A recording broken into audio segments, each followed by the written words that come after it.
Crews still welding and trying to get this barrier back in place after an earlier wreck. West Sam Houston Tollway is what you're looking at, northbound direction. That exit to West Road is completely out of service, and there are a few brake lights in the area, to be expected, of course, because look at the amount of emergency crews. I mean, this is really a distraction for drivers, so expect that.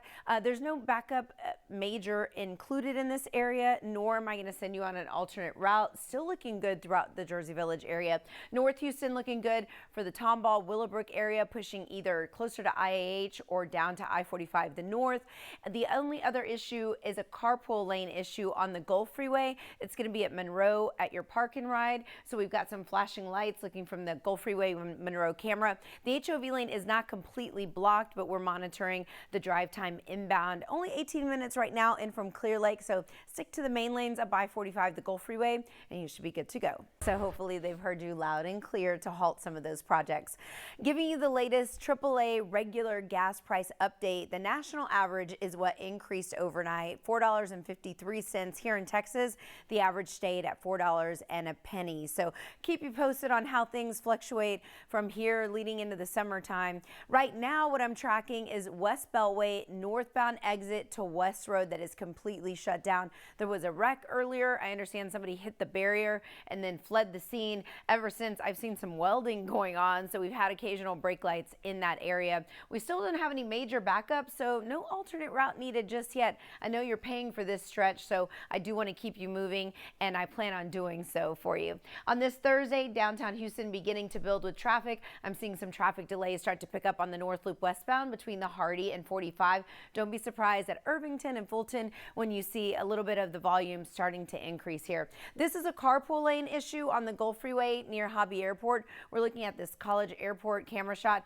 This is actually the Monroe Park and Ride exit. The carpool lane isn't completely blocked. As you can see, drivers will get through, but there are some flashing lights at the top part of this ramp. So just slow your speeds, stay off of your cell phones, please. 19 minutes in from Clear Lake. Looking good out of Sugar Land. 20 minutes up 69. We'll be right back. Part of the Sam Houston Tollway, and it's a good update.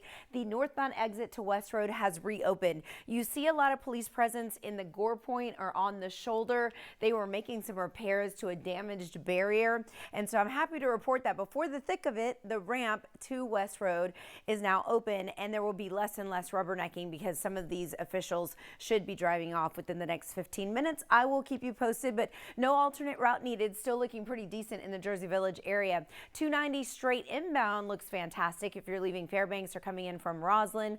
You're all good to go. Northsiders doing well. We're building in the Kingwood area southbound along 69. Also some downtown traffic beginning to ramp up as it has been for like the past 15 or 20 minutes or so. Now the Gulf Freeway, there's a carpool lane issue. It's on your park and ride here at Monroe. See those flashing lights, but the carpool lane is not completely blocked. So we're still looking good as far as the drive time in from Clear Lake. 19 minutes is what we're talking on the main lanes, even shorter and easier out of LaPorte. 11 minutes will get you from LaPorte all the way to the East Loop, and then more time needed depending on where you're headed from there. Elena Jacob begin with breaking news on a 5-car crash, but just like that, they cleared it up. So it was just like, looked like it was a little domino effect, little fender bender.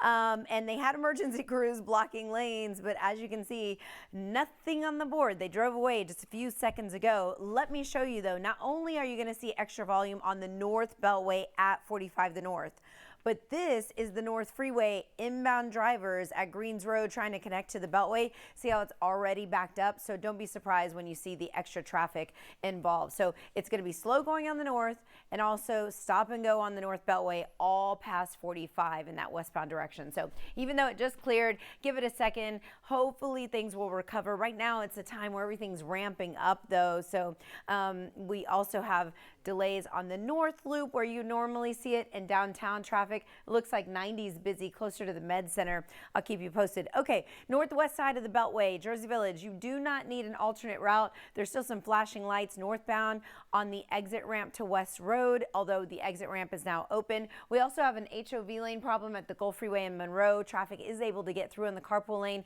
but you will notice some flashing lights as they are trying to haul away a vehicle. Right now, Jacob Alona, drive times are not too thick. You know, it's still early on in this whole morning process for traffic to ramp up on a Thursday, so we'll take the drive times, not too bad.